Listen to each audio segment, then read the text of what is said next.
Welcome back to Conflicts of Interest. This is episode 800, and today is May 19th, 2025. I'm the host of the show, Kyle Anzalone. A lot to break down on today's show, so I'm going to jump right into it. Just want to remind people to subscribe to the Kyle Anzalone Show over on YouTube. It is the first link in the show notes page. We are also now on Rumble, and if you follow me on ads, we do broadcast the show live there. Today at 4:45, I will be interviewing Dave DeCamp. I'm sure you won't want to miss that one. All right, starting off with the news today, this one from our friend Will Porter over at antiwar.com on May 16th. Russia and Ukraine agreed to prisoner swap at Istanbul talks.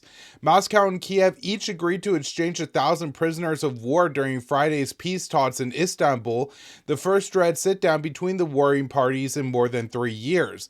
Little progress was made toward a broader truce, however. So speaking after the meeting, Russia's chief negotiator Vladimir Meditsky said that he was satisfied with the first round of talks in light of the prisoner swap deal and suggested the dialogue would resume in the future. He explained, "We agree that each side will present its vision for a possible future ceasefire and write it out in detail. Once that is done and has been discussed too, we think it will be reasonable to continue negotiations." The Russian negotiator explained that Ukraine had urged for direct meetings between the leaders of the two countries and said that the request would be taken under advisement. While the head of the Ukrainian delegation did not reveal any plans for additional talks, he confirmed the upcoming prisoner swap in comments to reporters. Ahead of the meeting in the Turkish capital, Ukrainian officials demanded a complete and unconditional ceasefire for at least 1 month, a sweeping prisoner of war swap, and a sit-down between Ukrainian President Zelensky and his Russian counterpart Vladimir Putin. On Friday, Zelensky urged for new economic sanctions on Moscow should it refuse those terms. So Zelensky wrote on social media, "Our position, if the Russians reject a full unconditional ceasefire and to end the killing, tough sanctions must follow. Pressure on Russia must be maintained until Russia is ready to end the war." Though the Kremlin has said it is open to a ceasefire and attempted to implement a brief unilateral pause to coincide with Victory Day celebrations earlier this month, Russia now claims sovereignty over 5 formerly Ukrainian regions and insists it will not give them up. That is a non-starter for Kiev, which has refused to accept Russian control over its pre-2022 territory and demands the complete withdrawal of Russian forces from Ukraine. U.S. President Donald Trump has repeatedly vowed to bring the war to an end, but said earlier this week that no progress has been made in the peace talks until he personally met with Putin. Following the negotiations on Friday, Trump said he is working to set up such a meeting, and that meeting is supposed to happen on Monday. This one from Dave DeCamp. Trump speaks to speak with Putin and Zelensky on Monday. So Trump has announced that he would be holding a call with Russian President Vladimir Putin on Monday, followed by a call with Ukrainian President Zelensky.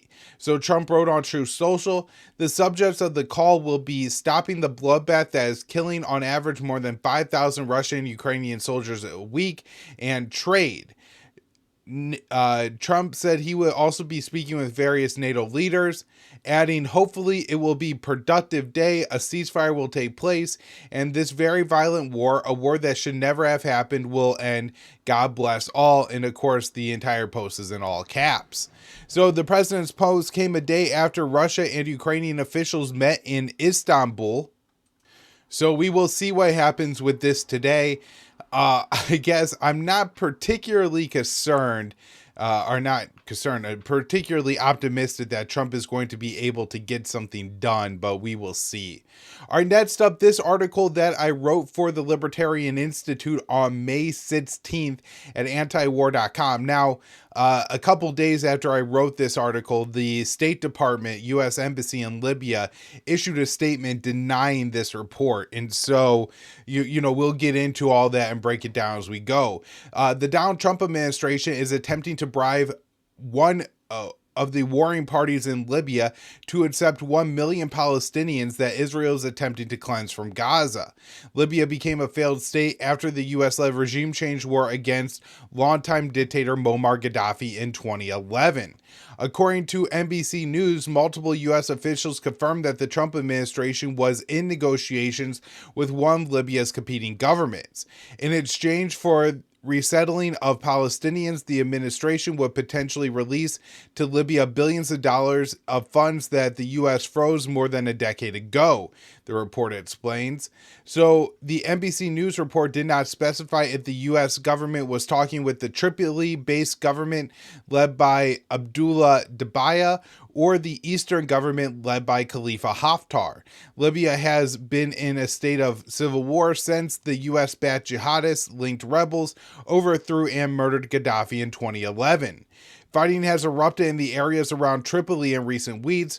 Both Libyan governments are accused of serious human rights abuses, and the State Department directs Americans not to travel to the North African state due to crime, terrorism, unexploded landmines, civilian unrest, kidnapping, and armed conflict. NBC News noted that representatives from the U.S., Israel, Dabaya, and Haftar did not respond to a request from comments. And again, eventually the U.S. government did weigh in and claim that the reports were untrue. Now, I'll just go ahead and say the reason I still want to break down this article today, even though the U.S. Embassy in Libya denounced this report, is because I do think it is true that the U.S. government is talking with other governments in the region.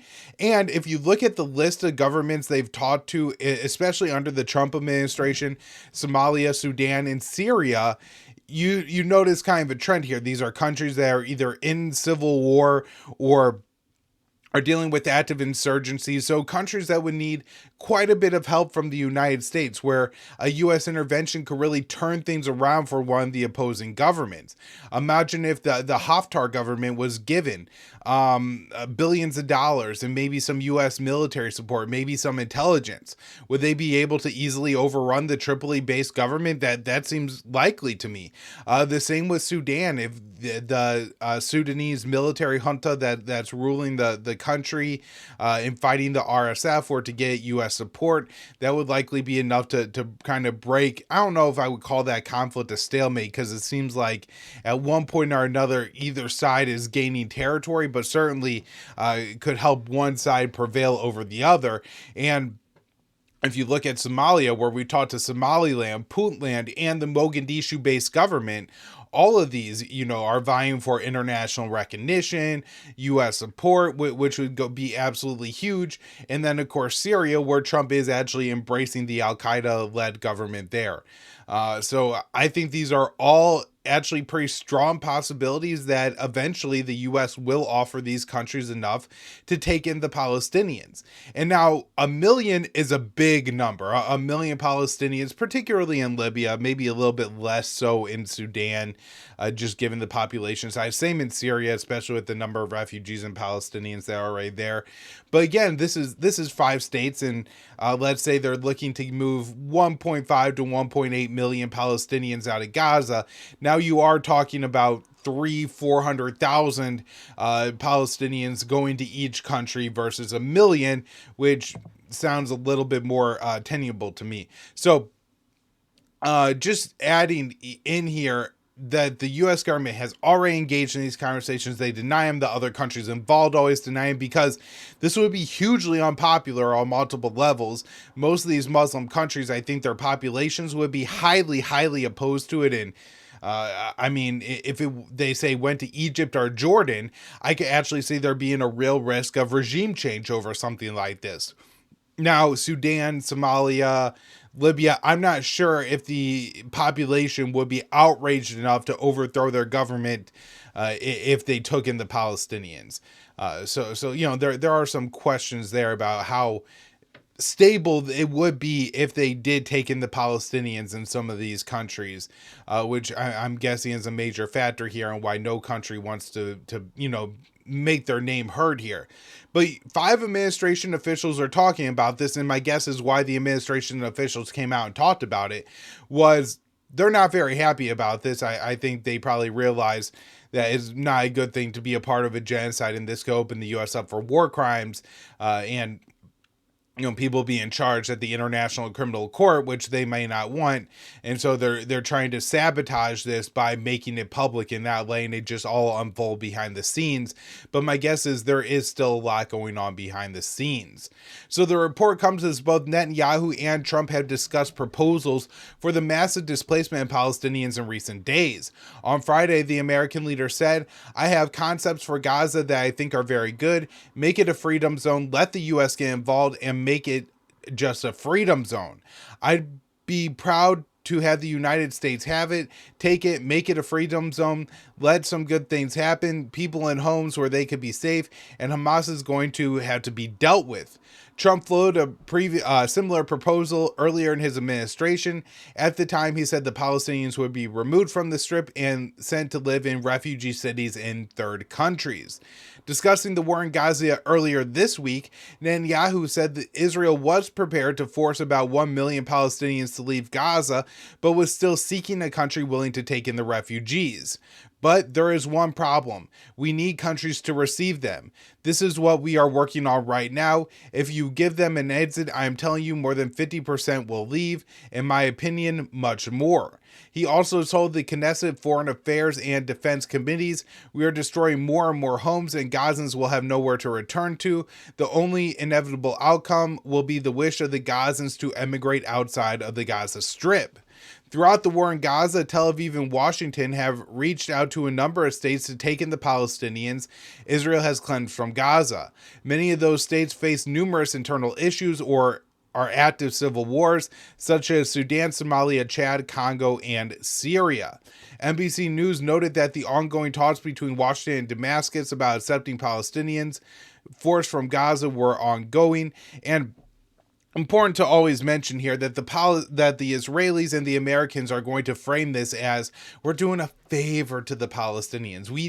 We want them to go somewhere that's safe. And Gaza is just such an unsafe place right now. I mean, you got Hamas and unexploded bombs and people are starving. This is really terrible. And if they would just go, leave their homeland and go live in Egypt or Jordan or Libya or Somalia or Syria, they're going to be so much happier in these nice cities that we build for them. This is an act of charity, an act of voluntary migration. And of course, this is an act of genocide. This is an act of mass killing. They are starving. They are bombing. They are killing tens of thousands of children, starving to death hundreds of thousands of children. They are indiscriminately killing hundreds of journalists, thousands of medical workers. They are bombing hospital after hospital after hospital, making the entire strip uninhabitable, and then claiming, "Oh, this is actually for the Palestinians. We're helping them get outside of Hamas's control." It's just absolutely sick and disgusting. So the NBC News also noted that talks between Washington and Damascus about accepting Palestinians were ongoing, and it will be interesting to see what happens here. Abu Mohammed al-Jolani, the leader of the Syria al-Qaeda affiliate who now controls the country, has basically taken over the place. And, he's probably very reliant on U.S. support and, being in Washington's good graces. And so I don't think it's impossible that one of two things happens. Either Jolani accepts the Palestinians, or let's say Israel annexes a large swath or breaks off a large swath of Syria from Damascus, and then dumps a lot of the Palestinians in what was former Syrian territory in, I guess will be like a little stateless area that Israel has some security control over, where they just brutalize the Palestinians there and maybe treat them like they're in the West Bank or something. All right, next up here, Rubio tells Netanyahu Trump is concerned about humanitarian situation in Gaza. Secretary of State Marco Rubio informed Israeli Prime Minister Benjamin Netanyahu that President Donald Trump has become concerned about the Palestinians in Gaza. In March, Tel Aviv imposed a total blockade on all goods entering the Strip, leading to widespread starvation. Axios reporter and IDF veteran Barak Ravid posted on X on Thursday, U.S. Secretary of State Marco Rubio spoke by phone with Prime Minister Netanyahu and told him that the administration is concerned about the humanitarian situation in Gaza. Tel Aviv is responsible for the mass suffering in Gaza, as the IDF is preventing all food, fuel, and medicine from entering the territory. At least scores of civilians have starved to death over the past few weeks. Israel has also stepped up attacks on Gaza's already partially destroyed hospital network. Earlier this week, Tel Aviv admitted to dropping 9 bunker-busting bombs on or near the European hospital in southern Gaza in an attempt to kill a single Hamas member. On Friday, Trump told reporters that while in the UAE, we're looking at Gaza and we got to get this thing taken care of. A lot of people are starving. There's a lot of bad things going on. So Trump, of course, also mentioned the Freedom Zone, which would expel the Palestinians from Gaza. And that does seem to be the way that Trump is looking at this when he says, I feel bad for the Palestinians. He still wants to cleanse them from their homeland. He still wants to go forward with this Israeli genocide. So, we will see what happens there. And Israel is taking up their attacks on the West Bank, which we'll get into soon. But I want to bring up this one from Dave DeCamp at antiwar.com first. Netanyahu announces Israel will allow basic amount of food to enter Gaza. So the Israeli Prime Minister Benjamin Netanyahu announced on Sunday that Israel would allow a basic amount of food to enter the Gaza Strip after more than 70 days of total blockade of the Palestinian territory. So Netanyahu's office said in a statement, on the recommendation of the IDF and out of operational needs to enable the expansion of the intense fighting to defeat Hamas, Israel will induce a basic amount of food to the population in order to ensure that famine crises don't develop in the Strip. Netanyahu said that famine would jeopardize Israel's new military campaign in Gaza, dubbed Gideon Chariots, which was launched in recent days as the Israeli military has significantly stepped up strikes on Gaza and expanded ground operations, killing hundreds of Palestinians.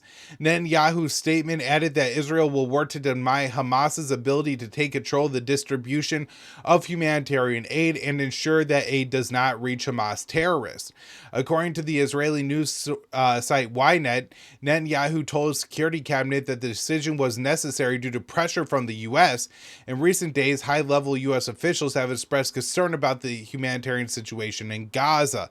And so I believe what's going to happen here is that Israel is going to try to limit where the aid is being provided to the Palestinians to very small zones, and that this is going to actually help the ethnic cleansing because they're going to say, if you don't want your children to starve to death, you have to go to this particular area in southern Gaza where there's no infrastructure. You'll be given maybe a tent to live in, which of course will be ripped apart by an Israeli bomb sometime in the future.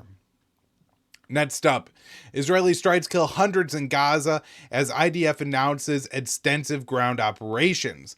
So hundreds of Palestinians have been killed by Israeli strikes in Gaza in recent days as the Israeli military has launched a new phase of its assault on the Strip dubbed Gideon's Chariots. So on Sunday, the IDF announced it was conducting extensive ground operations in northern and southern Gaza, and medical sources told Al Jazeera that at least 144 Palestinians have been killed by Israeli attacks in Gaza since dawn. The Palestinian news agency Wafa described overnight Israeli attacks as one of the bloodiest nights since the beginning of the ongoing Israeli genocide in Gaza.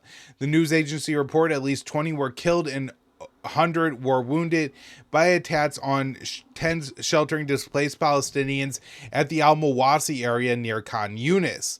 The purpose of Israel's new offensive is to capture more territory and flatten every remaining building in Gaza with the goal of full military occupation.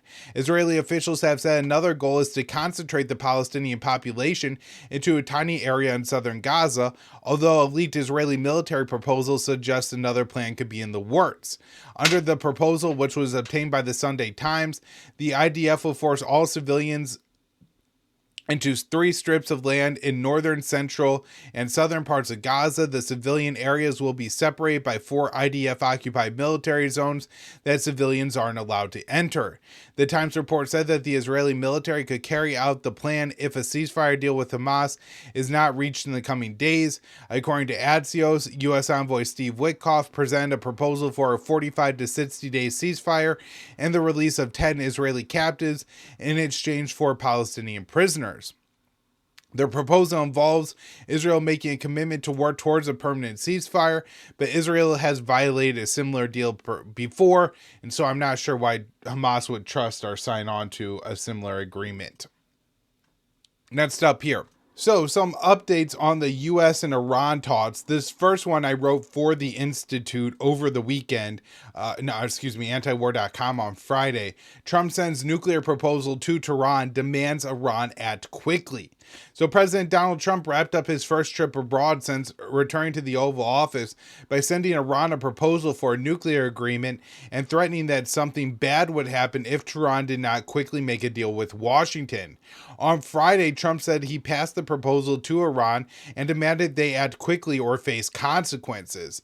He said, "We're not going to be making any nuclear dust in Iran. I think we're getting close to maybe doing a deal without having to do this, but most importantly, they know they have to move quickly or something bad is going to happen."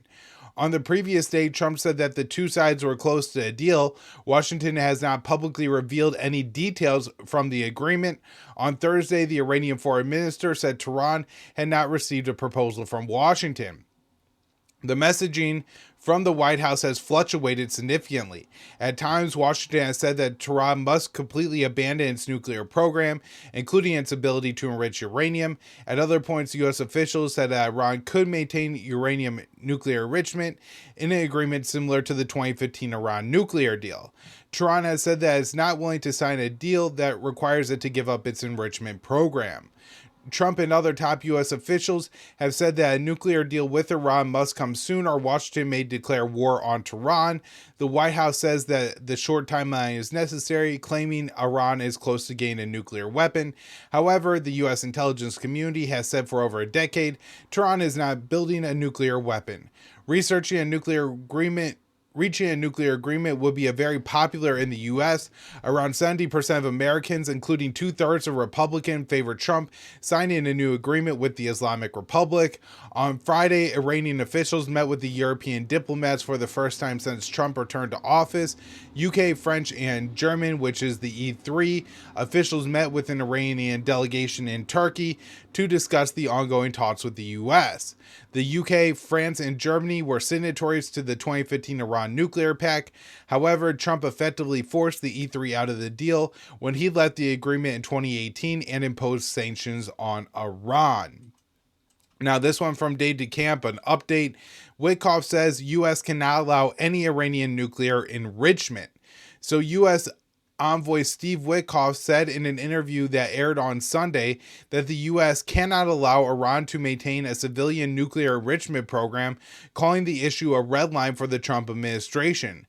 "We have been very, very clear red line that is enrichment. We can now allow even 1% of enrichment capacity." And of course, the reason he says that is because if you could enrich uranium, then you could enrich it all the way up. Now, what Iran wants to agree to is a deal where they can enrich uranium for nuclear fuel, for civilian purposes, that they would never enrich it to the purity needed to make a nuclear weapon, that they would only enrich it to make and have their own stable nuclear energy program, which is something a lot of countries have. Even though the U.S. says other countries don't, other countries had it. And so I'm not sure what's going on here. I think there's two possibilities. One, the U.S. is really pushing this, and the Iranians are engaging in the U.S. with talks, even though they don't think it's going to go anywhere, because they're hoping that over time they can maybe break down the U.S. position, or this gets drug out long enough that they kind of forget what's going on with the nuclear issue. The Americans lose interest, and that Iran just doesn't sign a nuclear agreement with the U.S. The sanctions stay in place, but they're able to get through the Trump administration without going to war.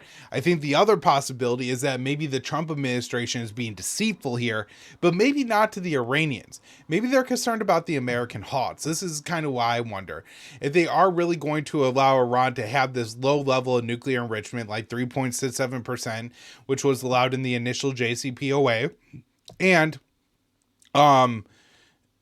they're only downplaying that in public comments. They're really saying far more reasonable things to the Iranians behind the scenes, because we have Lindsey Graham, Tom Cotton, and others who would try to blow up any deal if he made one.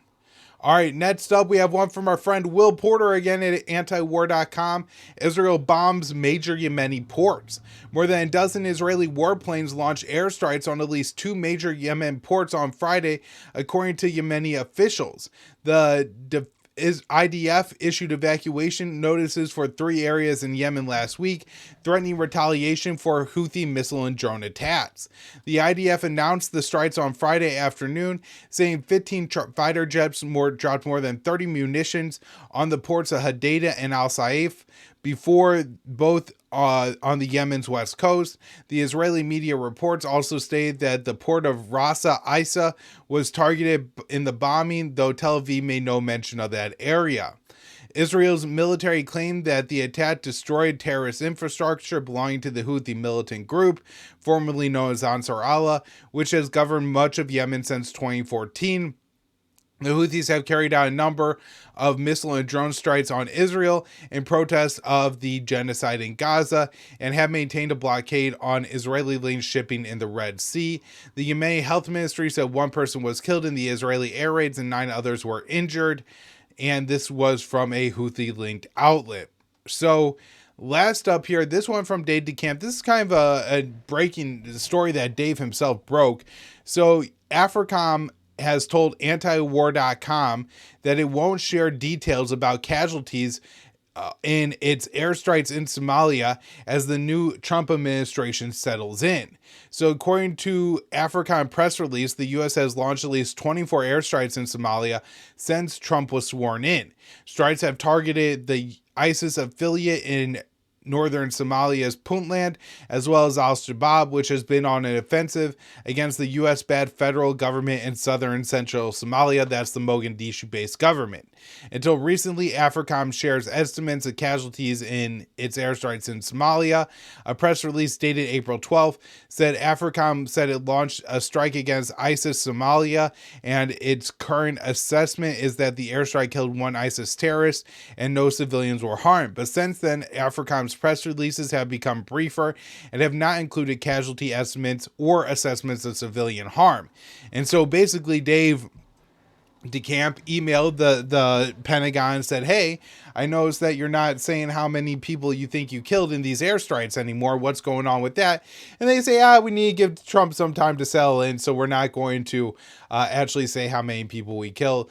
Now, in a sense, this is almost better because traditionally it's just propaganda, what the Trump administration or what any administration points out. All their strikes in Somalia, we killed 3 members of Al-Shabaab. We killed 2 members of ISIS. And then a civilian journalist will go there and ask some questions of people on the ground. They say, no, they killed an elderly man and a child. They killed, 3 women. None of these people were members of Al-Shabaab or ISIS. And so it's just lies anyway, but what the Pentagon said to Dave is quite astounding all the same. All right, everybody, thank you so much for tuning into the show today.